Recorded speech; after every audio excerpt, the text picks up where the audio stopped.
Ein Sonntagsspaziergang in Ostfriesland. Familie Schmidt war mal überzeugt von der Windkraft. Anfangs fanden sie die Windräder schön, doch das war einmal. Inzwischen erkennen sie ihre Heimat nicht mehr wieder. Ja, vor 20 Jahren war das hier eigentlich noch grüne Wiese. Aber jetzt hat man das Gefühl, dass sie täglich dazukommen, also wie Pilze aus dem Boden schießen. Was geht in Ihnen vor, wenn Sie das sehen? Es ist zu viel. Man kann es nicht anders sagen. Es wird einfach zu viel und übertrieben. Die Anlagen werden immer größer, immer näher an die Häuser rangebaut. Und es ist einfach keinen Sinn mehr dahinter. Die Energiewende müsste anders aussehen. Zerstörte Landschaften durch den Ausbau der Windindustrie? Wer sind die Gewinner, wer die Verlierer im Kampf um die Windräder? Eine Spurensuche zu den Auswüchsen der Boombranche.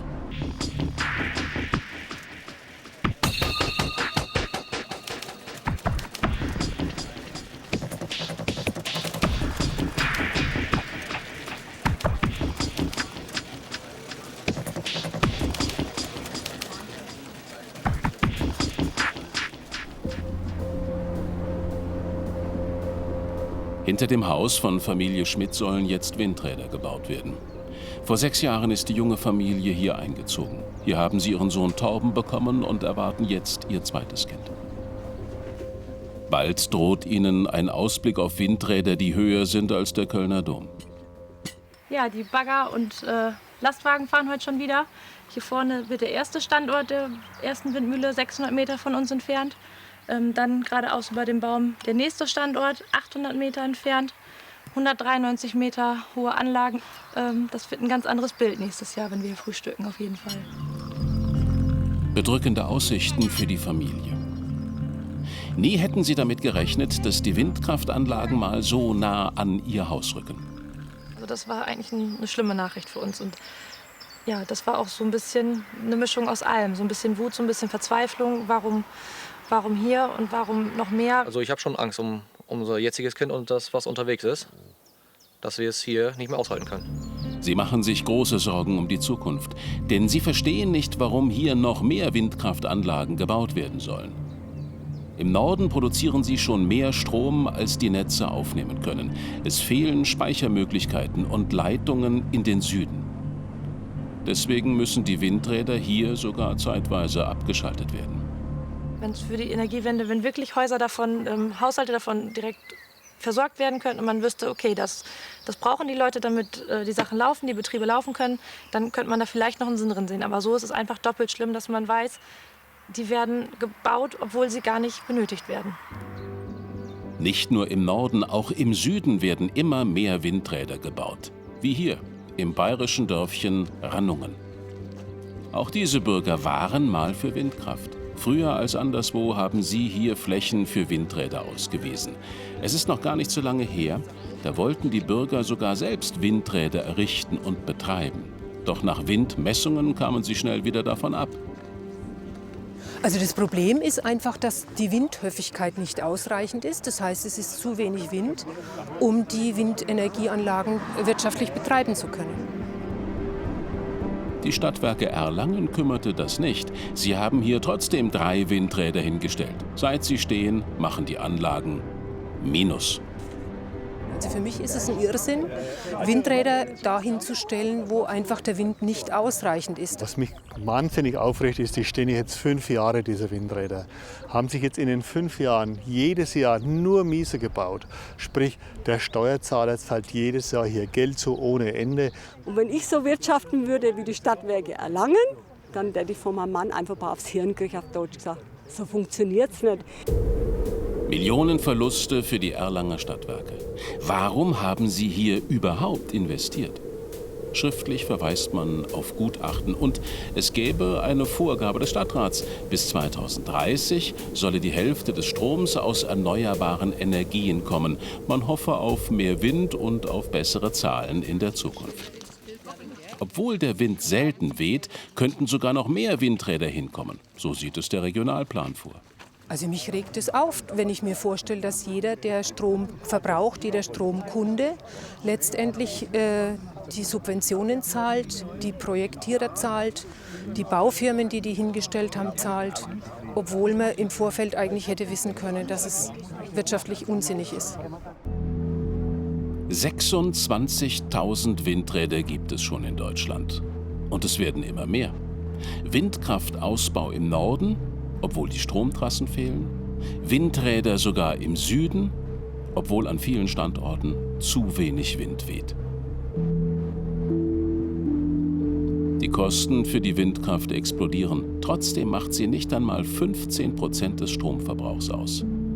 So schwindet allmählich das Vertrauen in die Energiewende. Elke Schmidt will wissen, wie die Entscheidung für die Windräder hinter ihrem Haus zustande kam. Sie besucht zwei Bekannte, die sich in der Lokalpolitik gut auskennen. Moin, Elke.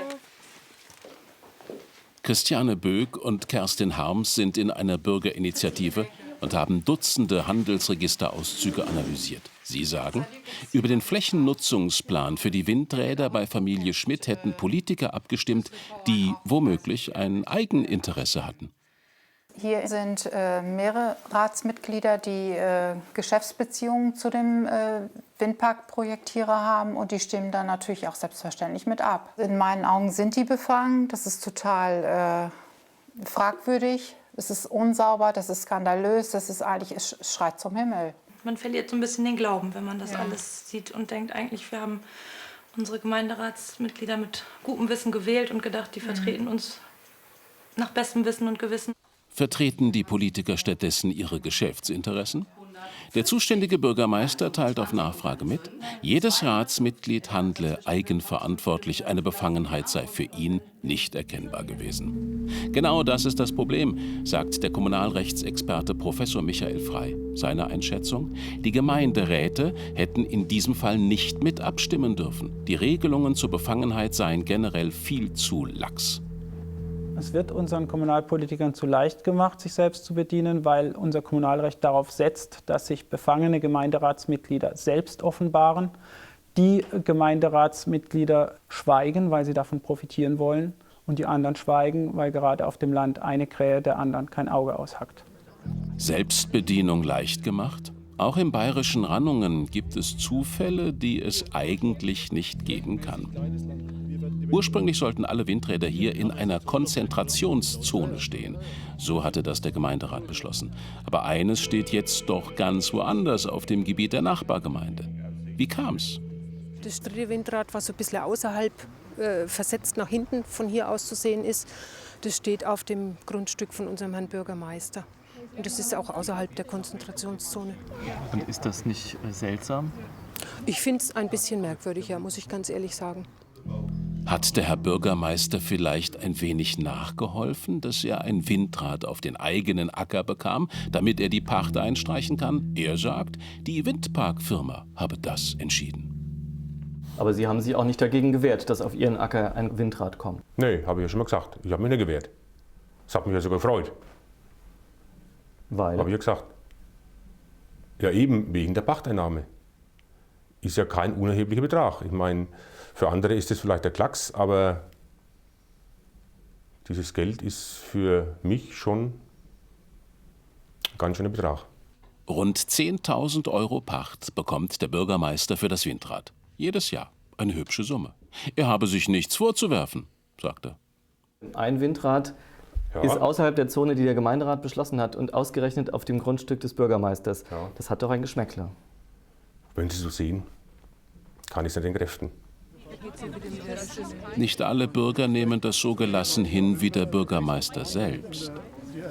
Also ich bin der Meinung, dass der Bürgermeister von vornherein hätte Nein sagen müssen, um einfach diesen Anschein zu vermeiden, dass da irgendwas gemoschelt wurde oder verschoben wurde oder zu seinen Gunsten verrutscht wurde oder wie man das auch immer auslegen will. Nicht weit entfernt im Dörfchen Urspringen der nächste merkwürdige Zufall. Vor 2 Jahren beginnt unsere Recherche. Hier sollen Windräder auf den Äckern von Gemeinderäten stehen. Ist alles mit rechten Dingen zugegangen? Eines der Windräder steht auf seinem Acker. Egon Sendelbach ist Landwirt und sitzt auch im Gemeinderat. So konnte er mitdiskutieren und mit abstimmen. Ich habe für die Konzentrationsflächen und für den Flächennutzungsplan wahrscheinlich dafür gestimmt, weil ich ja dafür war. Da haben Sie kein Problem mit der Befangenheit? Habe ich kein Problem. Nee, da wäre ich ja blöd, wenn ich mich dagegen wehren würde. Hätten sie ja nicht gemacht. Wenn sie im Lottogewinn lehnen sie den Lottogewinn auch nicht ab. Müssen sie auch eingestehen.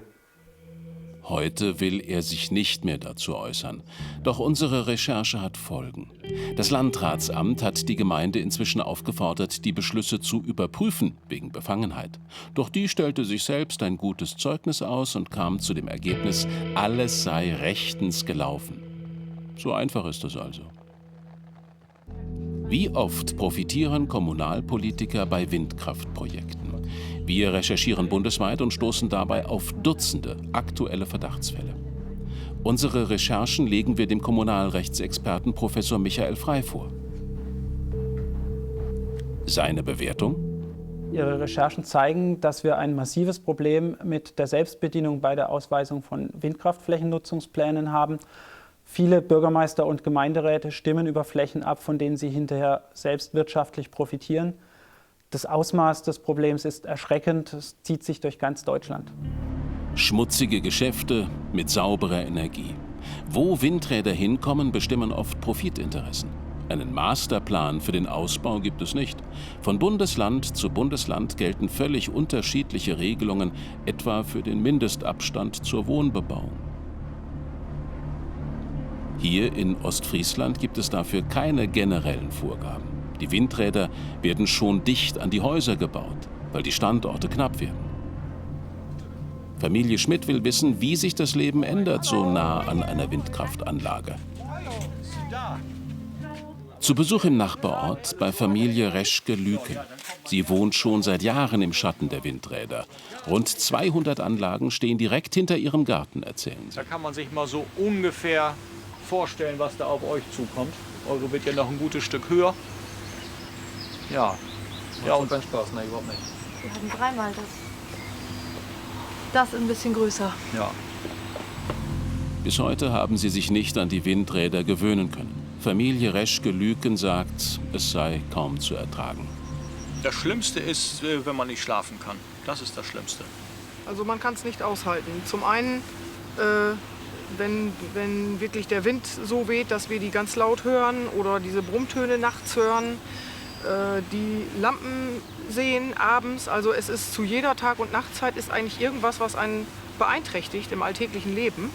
Was Sie hier sehen und hören, beunruhigt Familie Schmidt. Bei ihnen sollen die Windräder noch dichter ans Haus gebaut werden, sagen sie, und sie sollen deutlich höher werden.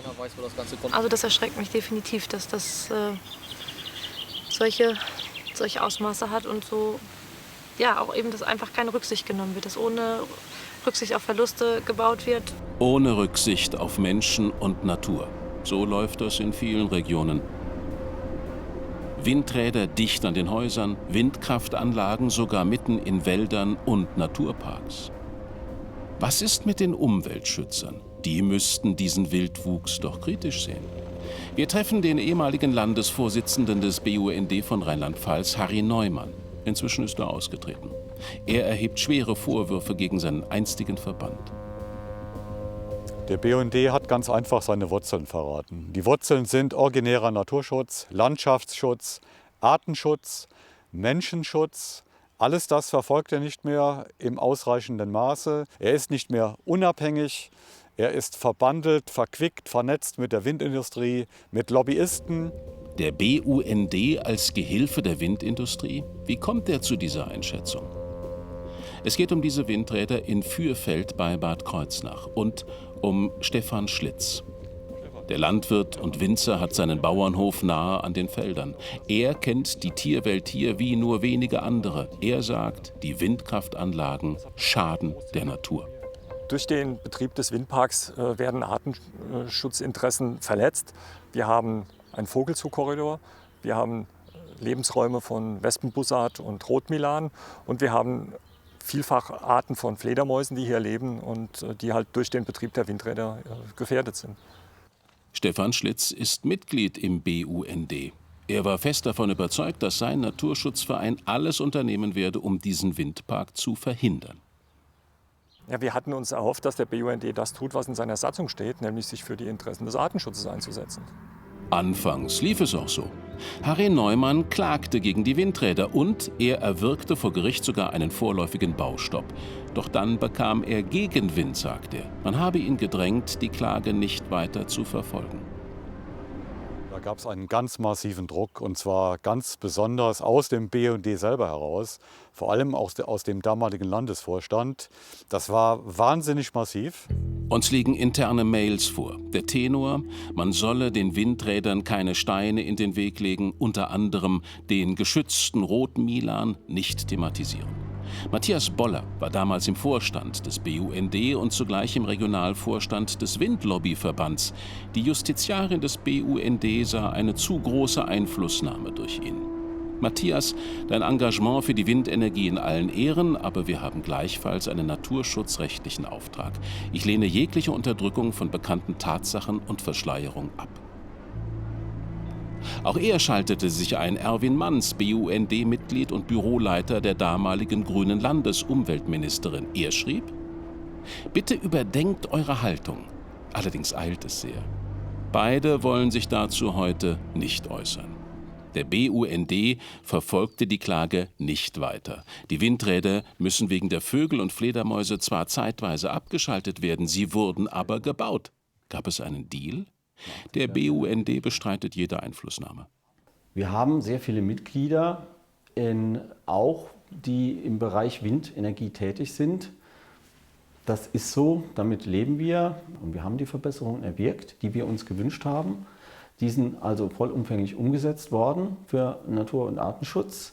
Und daraufhin haben wir entschieden, dass die Anlagen mit diesen Verbesserungen vertretbar sind. Der BUND hat meines Erachtens überhaupt nichts erreicht, bis auf einige kosmetische Dinge. In einem Gebiet, in dem Rotmilane vorkommen, gehören grundlegend keine Windindustrieanlagen hin. Das hätte der BUND durchsetzen müssen vor Gericht, nichts anderes. In meinen Augen hat der BUND seine Glaubwürdigkeit als Umweltverband verloren, weil er die Naturschutzinteressen hinter anderen Interessen, auch wirtschaftliche Interessen der Windlobby zurücksteckt. Harry Neumann trat nicht nur als Landesvorsitzender zurück, sondern hat den BUND ganz verlassen. Er hat eine neue Naturschutzinitiative gegründet, die unabhängig und kritisch sein will gegenüber der Windkraft. Dieser Fall sei nur einer von vielen, sagt Enoch zu Guttenberg. Er hat den BUND in den 70er Jahren mitgegründet. Doch inzwischen ist auch er ausgetreten, wegen der Nähe zur Windkraftindustrie, sagt er. Es gebe zahlreiche personelle Verflechtungen zwischen BUND und Windkraftlobby. Er legt uns exklusiv eine Liste mit 80 Fällen vor, darunter zum Beispiel BUND-Kreisvorstände, die für Windunternehmen arbeiten oder im Lobbyverband aktiv sind. Diese Verflechtungen sind deswegen so unanständig und vor allem deswegen so problematisch, weil früher hat man von dem BUND gedacht, er sei der Anwalt der Natur. Und jetzt verkaufen die sich öffentlich so, dass man sofort den Eindruck hat, sie sind der Anwalt der Windindustrie. Und das ist natürlich für die Natur eine Katastrophe. Harte Vorwürfe. Was sagt der Bundesvorsitzende des BUND dazu? Wir treffen ihn am Rande der 40-Jahr-Feier eines Kreisverbandes. Im Interview bestreitet er jegliche Verflechtungen mit der Windlobby. Es gebe keine Einflussnahme. Der BUND ist ein unabhängiger Anwalt der Natur. Wir haben weder finanzielle noch personelle Abhängigkeiten von der Windkraftindustrie, von auch Windkraftverband. Von daher sind wir in der Sache uns einig, dass wir einen Ausbau von Windenergie machen und brauchen. Es ist letztendlich eine gleiche Zielsetzung, aber wir sind unabhängig in unseren Positionen, in unseren Stellungnahmen. So also sehen unabhängige Stellungnahmen aus? In einem gemeinsamen Appell rufen BUND und Industrielobby Seit an Seit zum Ausbau der Windkraft auf. Und in der Satzung des Bundesverbandes Windenergie steht, sollte es den Lobbyverband eines Tages nicht mehr geben, fließt sein gesamtes Vermögen an den BUND. Von Unabhängigkeit kann man da, weiß Gott, nicht mehr sprechen. Also ein Naturschutzverband in dem Sinne, wie wir ihn mal gegründet haben, ist das nicht mehr. Verflochtener und verquickter als der BUND mit der Windindustrie ist, kann man nicht sein. Viele Umweltschützer und Lokalpolitiker verquickt mit der Windkraftindustrie. Einige wenige profitieren auf Kosten der Natur und auf Kosten der Bürger. Es geht um viel Geld. Die Deutschen zahlen dieses Jahr für die Windkraft über die EEG-Umlage 8 Milliarden Euro Subventionen. Menschen wie Nina Albig müssen dafür aufkommen. Für die Alleinerziehende ist das Geld knapp. Kaum mehr als 1.000 Euro hat sie im Monat, sagt sie. Die Quittung für die Energiewende bekommt sie jeden Monat mit der Stromrechnung und die wird immer höher. Also die Summe ist schon mittlerweile so angestiegen, dass es schon schwierig ist, das jeden Monat zu bezahlen. Ich bin da schon eher verzweifelt, einfach weil ich gar nicht mehr weiß, woher das Geld dann noch kommen soll. Ich habe schon 2 Jobs und trotzdem reicht es einfach vorne und hinten nicht. Sie spart Strom, wo es nur geht, hat keine Spülmaschine, keinen Trockner. Trotzdem ist ihre Rechnung seit 2008 auf mehr als das Doppelte gestiegen, auf rund 90 Euro im Monat. Weil sie die nicht mehr zahlen konnte, droht ihr jetzt eine Stromsperre. Ja, es ist schrecklich. Das ist ja nicht nur ich allein habe die Konsequenzen zu tragen, sondern meine Kinder müssen die auch mittragen. Nina Albig weiß nicht, wie es weitergehen soll. Dass sie trotz 2 Jobs ihre Stromrechnung nicht mehr bezahlen kann, macht sie traurig und lässt sie langsam an der Energiewende zweifeln. Natürlich bin ich nicht gegen die Energiewende, aber wenn es im Endeffekt auf mich als Verbraucher umgelegt wird und ich jedes Jahr höhere Strompreise habe, dann bringt mir das auch nichts. Steigende Strompreise wegen des Booms bei der Windkraft. Dagegen will die Politik jetzt einschreiten. Die Bundesregierung will das Erneuerbare Energiengesetz ändern, die Subventionen kürzen, für mehr Wettbewerb sorgen. Doch dagegen läuft die Windkraftlobby Sturm. Großdemo im Juni in der Hauptstadt. Tausende Demonstranten aus ganz Deutschland sind angereist. Ihr Slogan: Energiewende retten.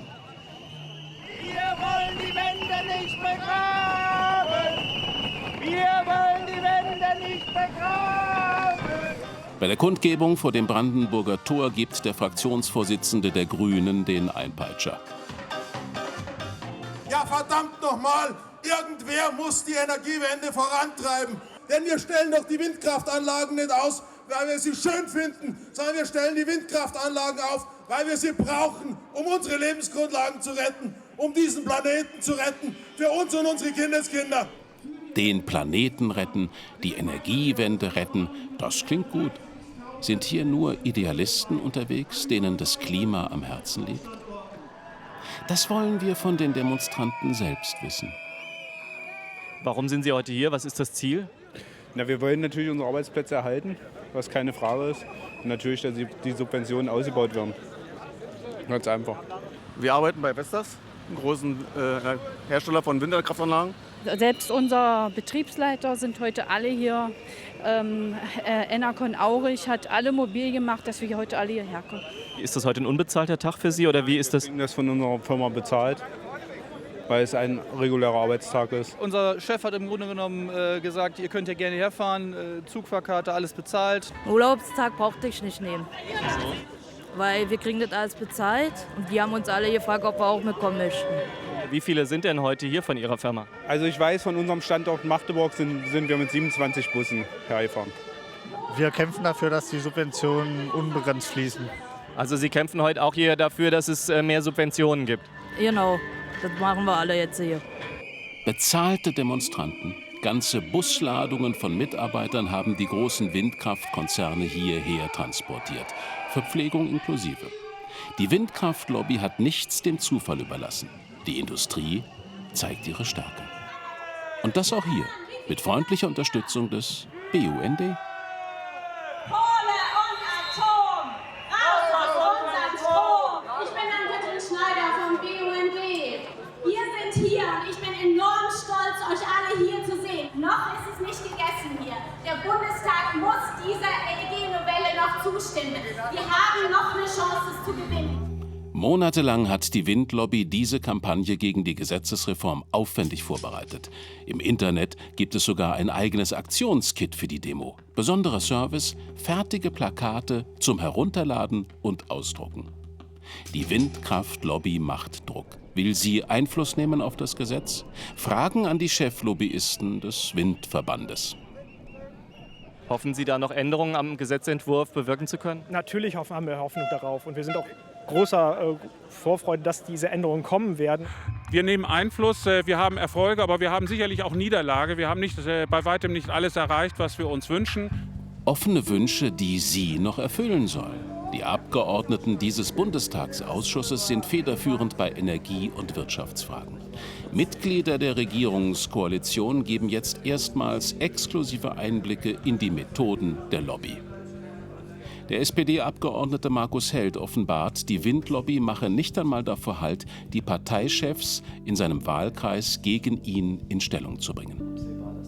Der Druck wird von der Lobbyarbeit zum Teil gerade im Bereich Windkraft sehr massiv durchgeführt, zum Teil eben auch auf Vorsitzenden der SPD aus meinem Wahlkreis, die dann kontaktiert werden nach dem Motto, macht mal eurem Abgeordneten Druck, der ist vielleicht nicht ausreichend für die Windkraft, und das ist in der Massivität doch einmalig. Bei ihm füllen die Schreiben der Windlobby inzwischen schon mehrere Aktenordner. Hier sind immer die gleichen. Kein Wunder, denn im Internet ruft der Bundesverband Windenergie zu einer Mail-Kampagne auf. Schreiben Sie an Ihre Bundestagsabgeordneten. Damit man sich nicht unnötig selbst Gedanken machen muss, gibt es fertige Textbausteine. Einfach anklicken und abschicken.